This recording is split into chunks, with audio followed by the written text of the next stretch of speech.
Con más de 50 años de longevidad, el conflicto armado en Colombia dejó y sigue dejando un sinfín de víctimas producto de la violencia entre poderes hegemónicos frente a poderes subversivos. Han sido demasiados los acontecimientos ocurridos y estos han dado a luz aún a más representaciones.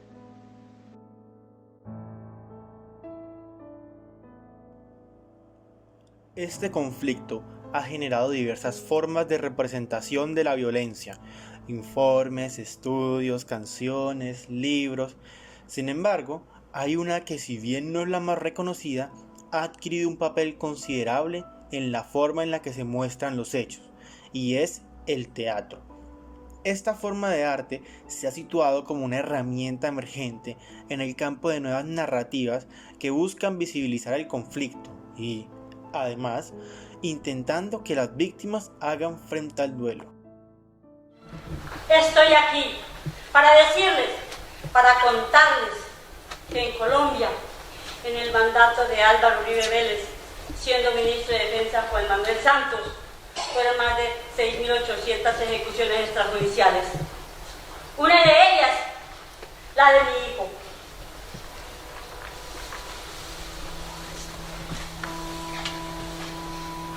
Él es mi hijo, Jaime Steven Valencia Sanabria, un niño de tan solo 16 años, que con engaño fuera llevado a Ocaña Norte de Santander.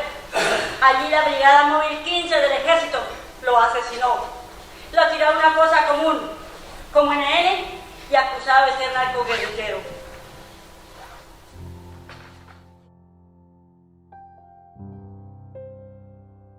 Un ejemplo directo del teatro como instrumento para observar el conflicto de la obra es Antígonas, Tribunal de Mujeres, presentada por el Teatro Tramaluna, donde se busca adaptar la tragedia antigua al conflicto colombiano, poniendo en primera fila los casos de varias mujeres que perdieron a sus seres queridos en una situación donde la justicia no les ha dado aún una respuesta satisfactoria.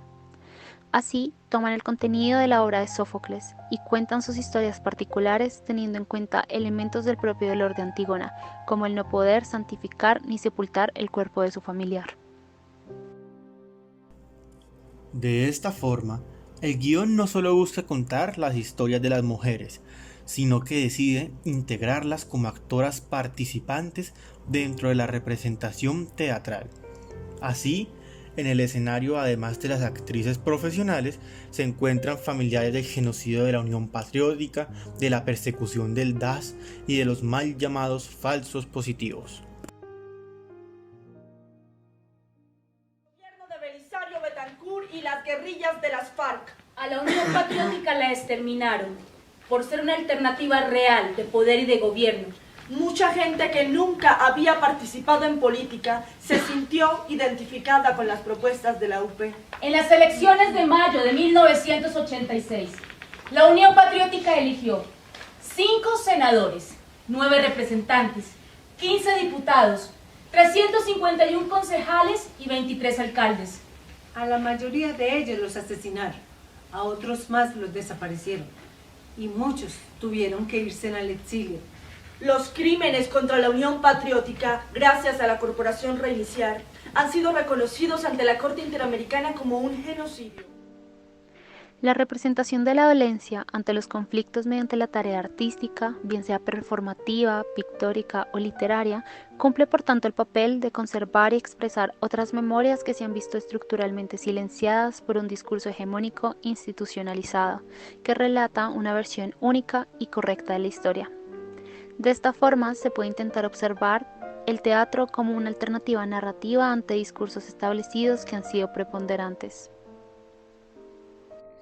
Entonces, la novelística, la pintura, la música, las canciones populares que fueron silenciadas se convierten en una memoria colectiva, en una memoria compartida. De esta forma, la memoria termina asumiendo un papel fundamental dentro de la narración histórica y conformación de nación. Algo similar al papel de los museos, donde se crean espacios idóneos para la reconstrucción del conflicto armado.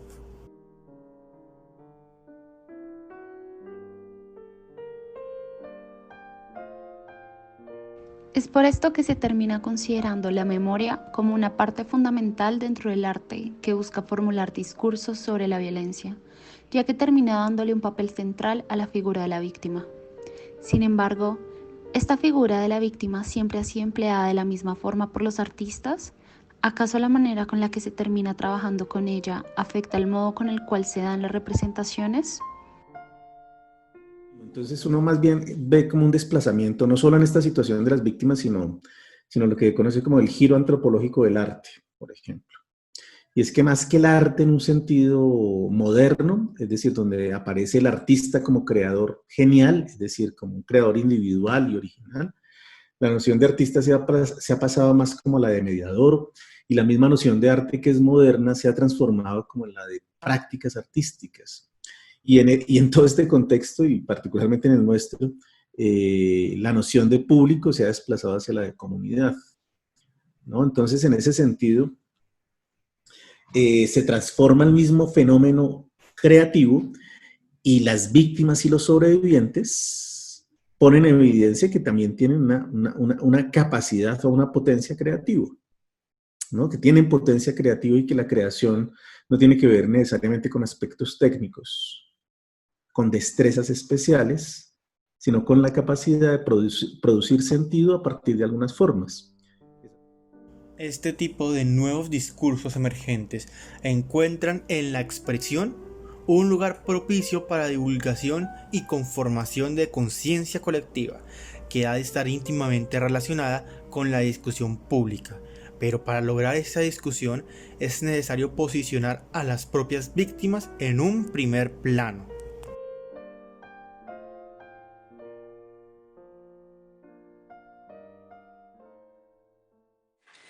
A ellos los asesinaron por ser de la Unión Patriótica. Los soldados simularon un combate. Asesinaron a la familia de Fanny y dijeron que habían caído en combate, que eran guerrilleros. Eran 40 soldados, pero el único que disparó fue el coronel Tomás Cruz Amaya. Ese criminal mató al papá y a los hermanos de Fanny y a 2 muchachos más que traían presos desde el Tolima. En premio a esa masacre, a el coronel Cruz Amaya, sus superiores del Ejército Nacional de Colombia lo enviaron a un curso de ascenso a los Estados Unidos. Pero Fanny, doña Belarmina, su mamá y sus hermanos sobrevivientes, junto con el abogado Eduardo Umaña Mendoza, demandaron justicia.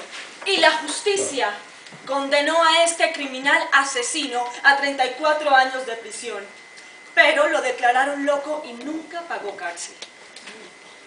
Al funeral del padre de Fanny y de todos sus hermanos asesinados asistió toda la región. Él era un hombre bueno, que fundó barrios y luchó por la vivienda. Al abogado Eduardo Umaña Mendoza lo asesinaron en su casa unos sicarios. Era un defensor de los derechos humanos.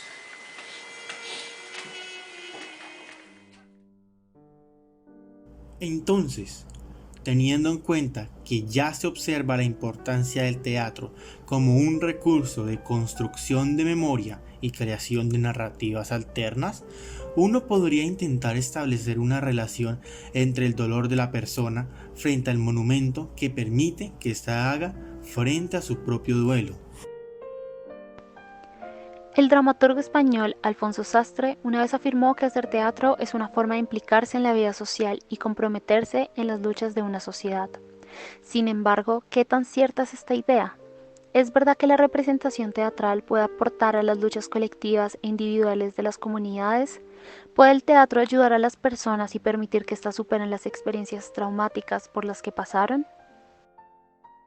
Pero pues muchas veces la gente piensa que el arte limpia, redime, y eso es una posición romántica, y el romanticismo se acabó hace 200 años y no logró lo que quería, y no logró lo que quería porque estaba partiendo de una idea, y es que el arte puede cambiar el mundo, y eso no, el arte puede cambiar las vidas de las personas.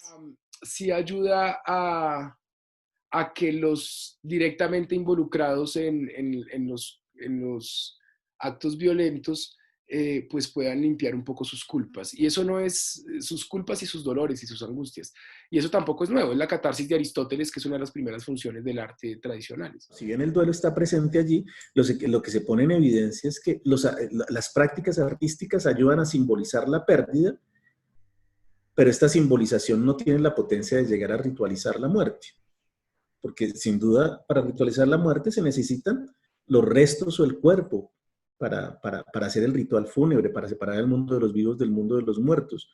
De modo que sí es muy importante lo que hacen los artistas en torno al duelo en cuanto a la simbolización de la pérdida, pero no llega, a propósito del alcance, no llega hasta la ritualización de la muerte, que es indispensable para la tramitación del dolor y la elaboración del duelo. Entonces, eso está por contar. Antígonas, Tribunal de Mujeres, entonces lo que pretende es tratar de acercarse a eso que está por contar, como el asunto de la Unión Patriótica. Con mi compañera ella ha organizado muchísimas performances. Por ejemplo, puso 1000 mesas en la Plaza de Bolívar. Cada año vienen las víctimas de la Unión Patriótica de todo el país a Bogotá, un encuentro que hacen aquí de la memoria, se llama Que Florezca la Memoria, y en esas mesas se les pidió a cada familiar que trajera objetos de su familiar asesinado.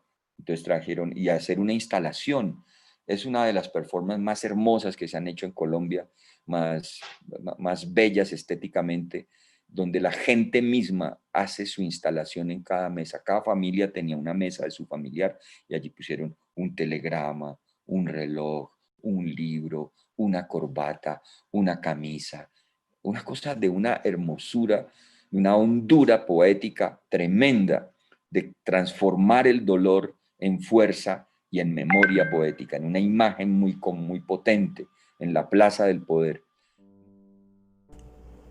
Al final, el estamento del teatro como elemento sanador termina adquiriendo un carácter polémico, donde los pensamientos dudan de su papel como herramienta de las víctimas frente al duelo.